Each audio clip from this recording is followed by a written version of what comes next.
totalmente desinteresado. Desde nuestra perspectiva humana, es muy poco frecuente encontrar acciones desinteresadas. Por lo general, nuestras acciones buscan una reacción o un fin determinado. Podríamos decir que no damos puntadas sin hilo. Además, las cosas perseguidas son para nuestro beneficio, normalmente de nuestro interés, y se suele decir que cada uno lleva agua para su propio molino, al referirse al direccionamiento que hacemos de las acciones y hechos para alcanzar un beneficio propio. Incluso en la iglesia se puede caer en el error de desmerecer ministerios y trabajos en los cuales no se perciben frutos inmediatos. Pensamos que dar continuamente alimento a los pobres y predicar el Evangelio una y otra vez es más una especie de asistencialismo en lugar de un trabajo sabio para el Señor. Pero debemos recordar que la obra es de Dios y no nuestra. Pablo aclara que hay etapas en la obra del Señor y que no todas ellas son llevadas adelante por la misma persona. 1 Corintios 3, 6 y 7. Yo sembré, Apolo regó, pero Dios ha dado el crecimiento.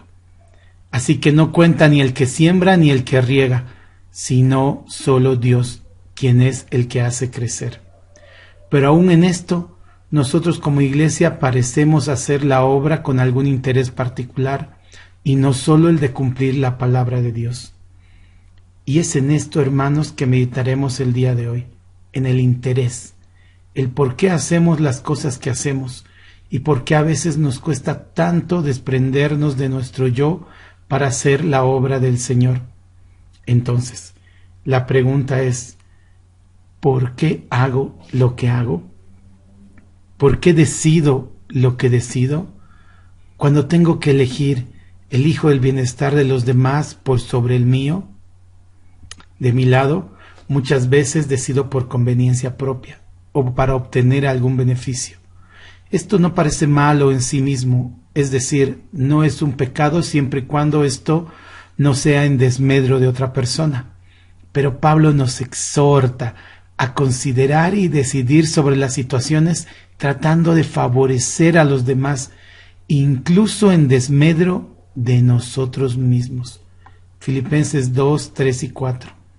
Nada hagáis por contienda o por vanagloria, antes bien, con humildad, estimando a cada uno a los demás como superiores a él mismo, no mirando cada uno por lo suyo propio, sino cada cual también por lo de los otros. Esta enseñanza de Pablo es complementaria, o mejor dicho, es una extrapolación del gran mandamiento dado por nuestro Señor Jesús, de amar a nuestro prójimo como a nosotros mismos. Esta manera de actuar no es común para nuestra sociedad, donde cada cual busca lo suyo propio, no solo por encima del bien del otro o el bien común, sino pasando por sobre otras personas, menospreciando, usando y abusando de los demás para satisfacer mi propio ego. Hermanos, en este tiempo de reflexión, recogimiento y sensibilidad por la época festiva, nosotros, como hijos de Dios, debemos dar el ejemplo de desinterés en nuestras acciones. Un tip para poder lograrlo con efectividad es considerarte a ti mismo al hacer algo hacia los demás o por los demás. Por ejemplo, si vas a regalar algo, que sea algo que te gustaría recibir a ti mismo. Si vas a reunirte en familia, da aquello que te gustaría recibir. No solo hablando de cosas materiales, sino también de un buen trato, de una buena actitud, de una sonrisa agradable. Consideremos el mayor acto desinteresado de la historia de la humanidad, cuando Dios mismo dejó su trono, eternidad, poder y riqueza infinita para hacerse pobre por causa nuestra. 2 Corintios 9. Porque ya conocéis la gracia de nuestro Señor Jesucristo, que por amor a vosotros se hizo pobre siendo rico, para que vosotros con su pobreza fueseis enriquecidos. Este acto totalmente desinteresado de parte de nuestro Señor Jesús es por gracia para nosotros. Es decir, es inmerecido totalmente, es incomprensible para cualquier humano y es ilógico para la línea de pensamiento natural del hombre. Su grandioso amor es el protagonista en este hecho insólito. Es el motor para que Dios mismo nos considere a nosotros más que a su propio Hijo.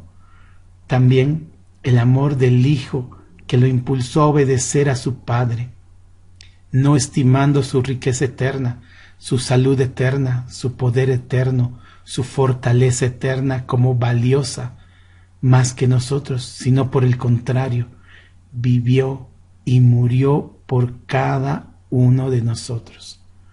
Nuestro Señor Jesús optó por ser pobre, y así Él entiende toda nuestra pobreza. Entiende la pobreza material, pues no tenía dónde nacer y no había lugar para él en el mesón.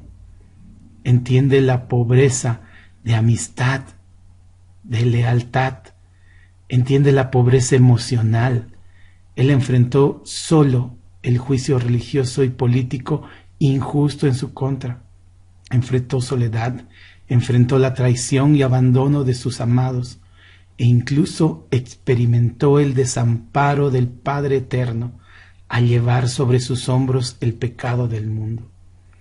Pero toda esa pobreza que él experimentó nos da acceso a nosotros, a sus riquezas eternas, haciéndonos coherederos con Cristo de la vida eterna junto a Dios. Bendigamos a Dios por este tesoro inmerecido. Dejemos de lado nuestro interés y consideremos a los demás en nuestras decisiones y sobre todo compartamos con los demás esta increíble noticia. Dios mismo se hizo pobre para que nosotros seamos enriquecidos. Feliz Navidad.